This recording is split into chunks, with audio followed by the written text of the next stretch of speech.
अगरतला क्षेत्र के ward number 51 से तृणमूल उम्मीदवार तपन विश्वास को बीजेपी के बदमाशों ने बेरहमी से मारा। वोट दान के लिए जाते समय उन पर हमला किया गया। त्रिपुरा तृणमूल कांग्रेस के नेता सुबल भौमिक ने कहा, बीजेपी कल रात से कहर बरपा रही है।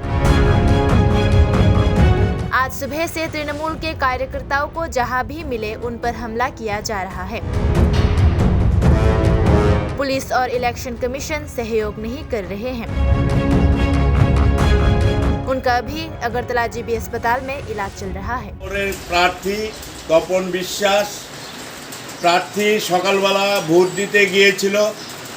প্রার্থীর অবস্থা কোথায় গিয়ে দাঁড়িয়েছে, প্রার্থীদের ভোট দিতে দেয়নি, মারধর করা হচ্ছে। পরিস্থিতিটা এত নগ্নভাবে সারা রাত্রি গতকালকে তাণ্ডব করেছে।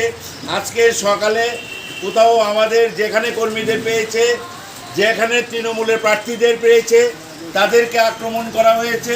আমাদের প্রার্থী, এখন আমি প্রার্থীকে ট্রিটমেন্টের জন্য নিয়ে যাওয়া হয়েছে, হাসপাতালে নিয়ে যাওয়া হচ্ছে। আমাদের এই পরিস্থিতি এই রাজ্যে হচ্ছে, আমরা বুঝতেও পারছি না কোথায় কি হবে। মানে এমন একটা নগ্ন, পুলিশের কোনো ভূমিকা নেই, নির্বাচন কমিশনের কোনো ভূমিকা নেই। মানুষ প্রকাশ্যে নগ্নভাবে সমস্ত ভোটের লাইন থেকে ভোটারদের তাড়িয়ে দিচ্ছে। ভোট কেন্দ্রের ভেতর ঢুকে যে যথোচ্চতার প্রিসাইডিং অফিসার, পুলিশ অফিসাররা কোনো বাধা দিচ্ছে না, যে যাকে খুশি ভোট দিচ্ছে, একটা অরাজকতার দিকে নিয়ে যাচ্ছে। এই রাজ্যে মানুষের কোনো অধিকার নেই, ভোটাধিকার নেই।